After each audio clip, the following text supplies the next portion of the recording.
ನಾಯಕರು ಅವರು ಇವರು ಅಲ್ಲ ವಿಜಯಾನಂದ ಕಾಶ್ಯಪ್ನವರು ಅವರು ಭಾವಾವೇಶದಿಂದ ಮಾತಾಡಿದ್ರು.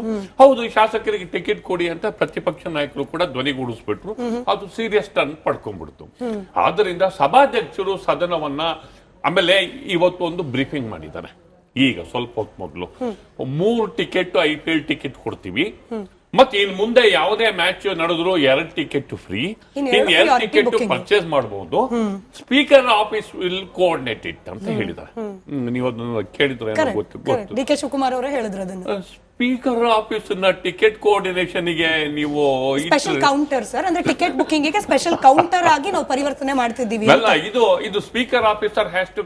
ಈಗ KSC ನೆಲ್ಲ ಒಂದು ಡೆಸ್ಕ್ ಇಟ್ಟು ಯಾರೋ ಒಬ್ಬ ಆಫೀಸರ್ ಇಟ್ಟು MLA ಗಳಿಗೆ ಏನೋ ಬೇರೆ ಜಾಗ ಕೊಟ್ಟು 1-2 ಟಿಕೆಟ್ ಯಾರು ಅವರ PN ಗನ್ಮೆನ್ ಯಾರ ಕೊಟ್ರೆ ಅವ್ರ ಹೆಸರಲ್ಲಿ ಕಳಿಸ್ಕೊಡಪ್ಪ ಅಂತ ಒಂದು ಕೌಂಟರ್ ಓಪನ್ ಮಾಡಿದ್ರೆ ಸರಿ. ಸ್ಪೀಕರ್ ಆಫೀಸು ಟಿಕೆಟ್ ಗಳನ್ನ ಕೋಆರ್ಡಿನೇಟ್ ಮಾಡ್ಕೊಂಡು ಕುಕಾದ್ ಯಾಕೋ ನನಗೆ ತುಂಬಾ ಫ್ರೀ ಇದೆ ಸರ್, ಟೈಮು ಹಾಗೆ ಪುರ್ಸೊತ್ತು ಹಾಗೆ ಸ್ಟಾಫ್ ಎಲ್ಲರೂ ಕೂಡ ಎಕ್ಸೆಸ್ ಇರಬೇಕು. ಸೊ ದಟ್ ನಾವು ಜನರ ಸಮಸ್ಯೆಯನ್ನ ಜೊತೆಗೆ ಈ ಸಮಸ್ಯೆಗೂ ಕೂಡ ಪರಿಹಾರ. ಇದು ಒಂದು ಸಮಸ್ಯೆ, ಅದಕ್ಕೂ ಪರಿಹಾರ ನಿಜ. ಅಶೋಕ್ ಗೌಡ್ರೆ, ನನ್ಗೊಂದು ಕುತೂಹಲ. ನೀವು ಕೂಡ ಪ್ರತಿನಿತ್ಯ ಟಿವಿ ಡಿಬೇಟ್ ಗಳಲ್ಲಿ ಕಾಣಿಸ್ಕೊಳ್ತೀರಿ, ಪತ್ರಿಕಾಗೋಷ್ಠಿಗಳನ್ನು ನಡೆಸ್ತಾ ಇರ್ತೀರಿ, ಒಂದು ಪೊಲಿಟಿಕಲ್ ಪಾರ್ಟಿಯನ್ನ, ಅದರಲ್ಲೂ ರಾಷ್ಟ್ರೀಯ ಮಟ್ಟದ ಪೊಲಿಟಿಕಲ್ ಪಾರ್ಟಿಯನ್ನ ರೆಪ್ರೆಸೆಂಟ್ ಮಾಡ್ತಿರ್ತೀರಿ.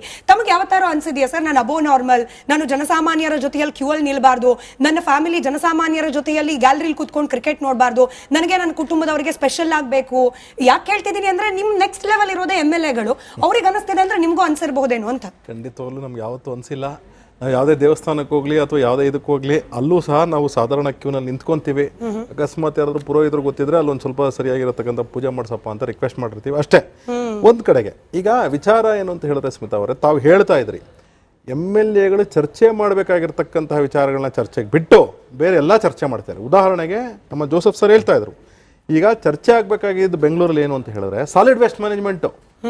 ಇವತ್ತು ಪೊಲ್ಯೂಷನ್ ಅಂದ್ರೆ ಪೊಲ್ಯೂಷನ್ ಸಮಸ್ಯೆಗಿಂತ ದೊಡ್ಡ ಸಮಸ್ಯೆ, ಗಾಢವಾಗಿರ್ತಕ್ಕಂಥ ಸಮಸ್ಯೆ ಇವತ್ತು ಬೆಂಗಳೂರಿನಲ್ಲಿ ಸಾಲಿಡ್ ವೇಸ್ಟ್ ಮ್ಯಾನೇಜ್ಮೆಂಟ್ ಆಗಿದೆ, ಕಸ ಆಗಿದೆ. ಇವತ್ತು ಕಸ ಸಗ್ರಿಗೇಷನ್ ಲಾ ಇದೆ, ಬಟ್ ಎಲ್ಲರೂ ಸಹ ಒಂದೇ ಕಡೆ ಕಸ ಹಾಕ್ತಿದ್ದಾರೆ. ಇಂತಹ ವಿಚಾರಗಳು ಚರ್ಚೆ ಆಗ್ಬೇಕಾಗಿತ್ತು, ಆದ್ರೆ ಅಂತ ವಿಚಾರಗಳು ಚರ್ಚೆ ಆಗ್ತಾ ಇಲ್ಲ.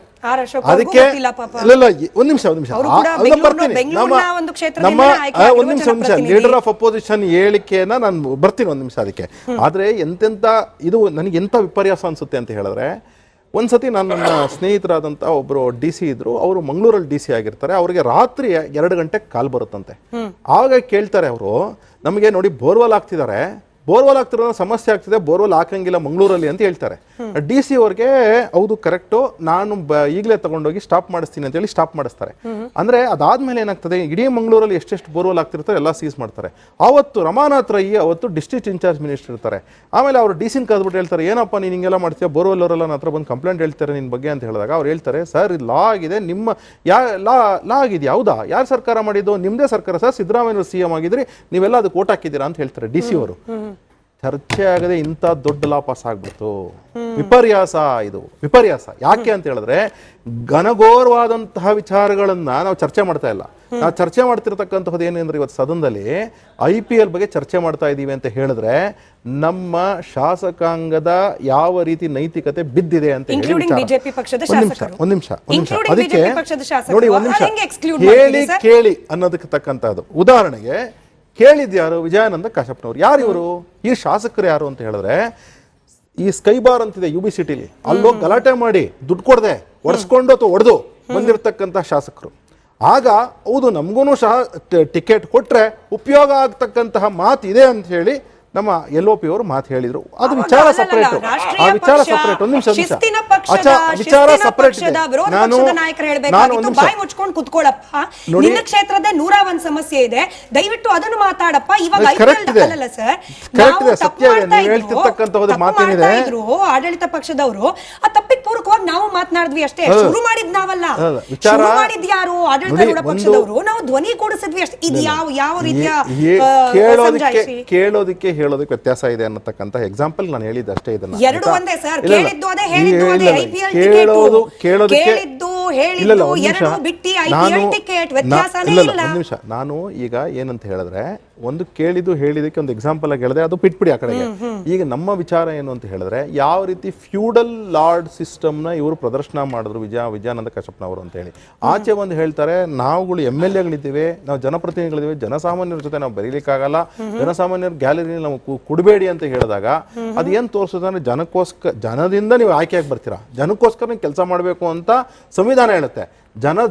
ಜನರಿಗೋಸ್ಕರವಾಗಿ ನೀವು ಇರಬೇಕು ಅಂತ ಹೇಳುತ್ತೆ. ಅದಾದ್ಮೇಲೆ ಜನ ಬೇಡ ನನಗೆ, ಗೆದ್ದು ಬರೋವರೆಗೂ ಮಾತ್ರ ಬೇಕು ನನಗೆ, ಜನ ಇಲ್ಲ ಅಂತ ಹೇಳಿದ್ರೆ ಸಂವಿಧಾನದ ರಕ್ಷಣೆನ ಯಾವ ರೀತಿ ಸಿದ್ದರಾಮಯ್ಯನವರ ಶಾಸಕ ಮಾಡ್ತಿದ್ದಾರೆ, ಯಾವ ರೀತಿ ರಾಹುಲ್ ಗಾಂಧಿ ಅವರು ಶಾಸಕ ಮಾಡ್ತಿದ್ದಾರೆ, ಯಾವ ರೀತಿ ರಾಹುಲ್ ಗಾಂಧಿ ಅವರು ಶಾಸಕ ಮಾಡ್ತಿದ್ದಾರೆ, ಯಾವ ರೀತಿ ರಾಹುಲ್ ಗಾಂಧಿ ಅವರು ಶಾಸಕ ಮಾಡ್ತಿದ್ದಾರೆ. ಹೇಳ್ತಿದ್ದೀನಿ ಅಶೋಕ್ ಗೌಡ್ರೆ, ನೀವೆಲ್ಲಿ ಕೂತ್ಕೊಂಡು ಹೇಳ್ತಾ ಇರುವ ವ್ಯಾಲಿಡ್ ಪಾಯಿಂಟ್ ಗಳನ್ನ ನಿಮ್ಮದೇ ಹೆಸರನ್ನ ಮುಂದುವರ್ಸ್ಕೊಂಡು ಅಶೋಕ್ ಅವರು, ನಿಮ್ಮದೇ ಹೆಸರನ್ನ ಇಟ್ಕೊಂಡಿರುವ ಅಶೋಕ್ ಅವರು ಅಲ್ಲಿ ಯಾಕೆ ಹೇಳಲಿಲ್ಲ ಫ್ಯೂಡಲ್ ಮನಸ್ಥಿತಿ ಬೇಡಪ್ಪ, ಆಯ್ತು ಫ್ರೀ ಟಿಕೆಟ್ ಬೇಕು ಬಟ್ ಜನರ ಜೊತೆ ಬೆರೆಯೋಂಗಿಲ್ಲ ನಾವು ಅನ್ನೋ ಆ ಹೇಳಿಕೆಯನ್ನ ವಿಜಯಾನಂದ ನೀವು ಮಾತನಾಡಬಾರ್ದು ಅಂತ ಹೇಳಿ ಯಾಕೆ ಹೇಳಲಿಲ್ಲ ಅಶೋಕ್ ಅವರು ಅನ್ನೋದು.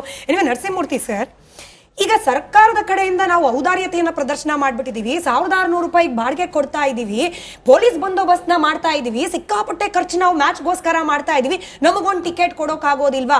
ಮನೆಯಿಂದ ದುಡ್ಡು ತರ್ತಾ ಇದ್ದಾರೆ ಸರ್, ಪೊಲೀಸರಿಗೆ ಮನೆಯಿಂದ ದುಡ್ಡು ಕೊಡ್ತಾ ಇದ್ದಾರಾ, ಬಾಡಿಗೆ ದುಡ್ಡು ಇವ್ರು ಮನೆಗೆ ಇಸ್ಕೊಂಡು ಹೋಗ್ತಿದಾರಾ? ಸರ್ಕಾರದ ದುಡ್ಡು ಇಸ್ ಈಕ್ವಲ್ ಟು ಜನರ ದುಡ್ಡು, ಇದಕ್ಕೂ MLAಗಳಿಗೂ ನೋ ಕನೆಕ್ಷನ್ ಎಟ್ ಆಲ್. ಅದ್ ಹೆಂಗೆ ಇದ್ರ ಮೇಲೆ ನಮ್ಮ ಹಕ್ಕಿದೆ ಅನ್ನೋ ರೀತಿಯಲ್ಲಿ ಮಾತನಾಡ್ಲಿಕ್ಕೆ ಸಾಧ್ಯ? ಈ ಮನಸ್ಥಿತಿ ಆದ್ರೂ ಎಲ್ಲಿಂದ ಬರ್ತಿದೆ? ಮೇಡಮ್, ಇವರು ಶಾಸಕರಾಗಿ ಅಧಿಕಾರ ಅನುಭವಿಸ್ತಾ ಇರೋದು ಮೋಜು ಮಸ್ತಿ ಮಾಡೋಕ್ಕಲ್ಲ. ಯಾವುದೇ ಶಾಸಕರು ಇರ್ಬೋದು, ಯಾವುದೇ ಜನಪ್ರತಿನಿಧಿ ಇರ್ಬೋದು, ಇವತ್ತು ಯಾವ ಮಟ್ಟಕ್ಕೆ ಇದ್ದಾರೆ ಅಂತಂದ್ರೆ ರಾಜಕಾರಣಿಗಳು ಅಂತಂದ್ರೆ VIP ಸಂಸ್ಕೃತಿಯವರು ಅನ್ನೋ ಮಟ್ಟಕ್ಕೆ ಇವತ್ತು ಯಾವುದೇ ಒಬ್ಬ ಜನಪ್ರತಿನಿಧಿ ಅಲ್ಲದೇ ಇರೋ ವ್ಯಕ್ತಿನೂ, ಒಬ್ಬ ಸಾಮಾನ್ಯ ಒಬ್ಬ ರಾಜಕೀಯ ಹಗರಣಿನೂ ಎಲ್ಲರೂ ಹೋದ್ರೆ VIP ಸಂಸ್ಕೃತಿ ಅನ್ನೋ ಒಂದು ಇದು ಪಬ್ಲಿಕ್ ಅಲ್ಲಿ ಬಂದಿದೆ. ಆದ್ರೆ ಬಹಳ ನೋವಾಗ್ತಾ ಇರೋ ವಿಚಾರ ಏನು ಅಂತಂದ್ರೆ ಇನ್ನೂ 1 ವರ್ಷ ಆಗಿಲ್ಲ, 11 ಜನ ಭೀಕರ ಕಾಲ್ತುಳಿತದಲ್ಲಿ ಸಾವನ್ನಪ್ಪಿರುವಂತ ಕುಟುಂಬಗಳ ಕಣ್ಣೀರು ಹಾರಿಲ್ಲ, ಅವರ ನೋವು ಹಾರಿಲ್ಲ, ಅವ್ರಿಗಿನ್ನ ಯಾವುದೇ ನ್ಯಾಯ ಸಿಕ್ಕಿಲ್ಲ. ಇವತ್ತು ನೋಡಿ, ಅವರು ಯಾರು ಏನು ಕ್ರಿಕೆಟ್ RCB ಅವರು ಇದ್ದಾರೆ ಅಥವಾ ಸ್ಟೇಡಿಯಂನವ್ರು ಇದ್ದಾರೆ, ಯಾರನ್ನೂ ಹೊಣೆಗಾರನಾಗಿ ಮಾಡಿಲ್ಲ ಅಥವಾ ಅವ್ರಿಗೂ ನ್ಯಾಯನೂ ಕೊಡಿಸೋಂಥ ಕೆಲಸ ಇವತ್ತು ಈ ಸರ್ಕಾರ ಮಾಡಿಲ್ಲ. ಆದ್ರೆ ಇವತ್ತು ಈ VIP ಸಂಸ್ಕೃತಿ ನಮಗೆ, ನಮ್ಮ ಕುಟುಂಬದವರಿಗೆ ನಮಗೆ ಟಿಕೆಟ್ ಬೇಕು ಅಂತಂದ್ರೆ ಯಾವ ಕ್ರೀಡೆ ಇದೊಂದು ಜೂಜಾಟ ಅಂತ ನಾನು ವೈಯಕ್ತಿಕವಾಗಿ ಹೇಳ್ತೀನಿ. ಯಾರು ಏನೇ ಅಭಿಪ್ರಾಯ ತಿಳ್ಕೊಳ್ಳಿ, ಇದೊಂದು ಜೂಜಾಟ. ಎಷ್ಟು ಯುವ ಜನತೆ ಸಾಯ್ತಾ ಇದ್ದಾರೆ, ಎಷ್ಟು ಯುವ ಜನತೆ ಈ ಜೂಜಾಟಕ್ಕೆ ಬಿದ್ದು ಮನೆ ಮಠ ಕಳ್ಕೊತಾ ಇದ್ದಾರೆ, ಇವತ್ತು ಎಷ್ಟು ಜನ ಆಸ್ತಿಗಳನ್ನ ಮಾರ್ಕೋತಾ ಇದ್ದಾರೆ. ಈ ಪ್ರತಿ ವರ್ಷ ಈ IPL ಬಂತು ಅಂದ್ರೆ ಎಷ್ಟು ಜನ ಯುವ ಜನತೆ ಹಾಳಾಗ್ತಾ ಇದ್ದಾರೆ. ಇದನ್ನ ನಿಲ್ಲಿಸೋದು ಅಥವಾ ಇದಕ್ಕೆ ಬೇರೆ ಏನಾದ್ರು ಇದನ್ನ ತರದ್ ಬಿಟ್ಟು ಇವರು ಚರ್ಚೆ ಮಾಡ್ಬೇಕಾಯ್ತದ ವಿಚಾರ. IPL ಅನ್ನ ಮಾರಕ ಒಂದು ಇದನ್ನ ತಡೆಯುವಂತ ಕೆಲಸ ಮಾಡ್ಬೇಕಾಯ್ತು. ಇದೇನು ರಾಷ್ಟ್ರ ಪ್ರತಿನಿಧಿಸುವಂತದಲ್ಲ ಅಥವಾ ರಾಜ್ಯ ಪ್ರತಿನಿಧಿಸುವಂತ ಕ್ರೀಡೆ ಅಲ್ಲ. ನಿಜವಾಗ್ಲೂ ಇವ್ರಿಗೆ ಈ ನಮ್ಮ ರಾಜಕಾರಣಿಗಳು ನಿಜವಾಗ್ಲೂ ಪಕ್ಷಾತೀತವಾಗಿ ಮಾತಾಡ್ತೀನಿ, ಇವರು ನಿಜವಾಗ್ಲೂ ಕ್ರೀಡಾಭಿಮಾನಿಗಳಾಗಿದ್ರೆ ಅವರವರ ಕ್ಷೇತ್ರದಲ್ಲಿ, ಅವರವರ ತಾಲೂಕಲ್ಲಿ, ಅವರವರ ಜಿಲ್ಲೆಗಳಲ್ಲಿ ಎಷ್ಟು ಜನ ಯಾವ ಕ್ರೀಡೆಗೆ ಇವರು ಬೆಂಬಲ ಕೊಟ್ಟಿದ್ದಾರೆ ಅನ್ನೋದನ್ನ ಫಸ್ಟ್ ಅವ್ರು ತಿಳ್ಕೋಬೇಕಾಗಿತ್ತು. ಯಾವ